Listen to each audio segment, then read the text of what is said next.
The case itself is just an incredibly interesting case.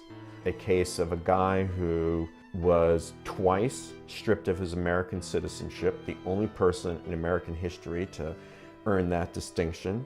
He was tried once in Israel as the so-called Ivan the Terrible of Treblinka. This ended up being one of the most famous cases of mistaken identity, really in the annals of legal history. And of course, the irony was that after Israel realizes that we got the wrong guy, this was not Ivan the Terrible of Treblinka, it turns out that he was Ivan the Not-So-Hot of Sobibor, Sobibor being another equally lethal Nazi death camp. So just kind of telling the narrative, I took a lot of pleasure in trying to tell the story in a kind of gripping fashion, but in a fashion that was also attentive to all the kind of the bizarre twists and turns of the case. It's a very unusual experience sitting in on these really high-profile international war crimes trials. They have their own very odd kind of rhythm to them. At the beginning, the courtroom is mobbed. The security is incredibly tight. It's pretty exciting.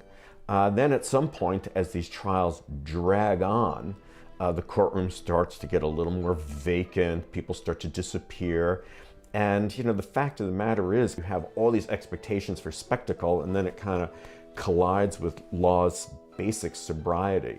Well, the biggest problem with what was going on in German courts is they basically treated state-sponsored genocide as if it were just a simple act of murder, just repeated like 1,000,000-fold or 6,000,000-fold. So they basically tried to use this ordinary statute of murder to pigeonhole this incredibly complicated history of state-sponsored crimes. The important holding of the court in Munich was that if you were a participant in genocide, then you were necessarily an accessory to murder. And it sounds like a pretty straightforward idea, but it actually took German courts 70 years to reach that understanding, and it really required a paradigm shift in their thinking to get to that point. And so I think you'll find this precedent hopefully having a kind of afterlife, not just in the couple of cases that it will make possible in Germany, but in the case law of some of the international courts.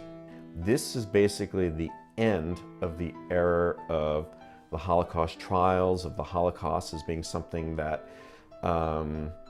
exists in the living memory of both perpetrators and survivors. You're really reaching that end point. So I think that makes it a very important moment and kind of makes these cases both very poignant and significant.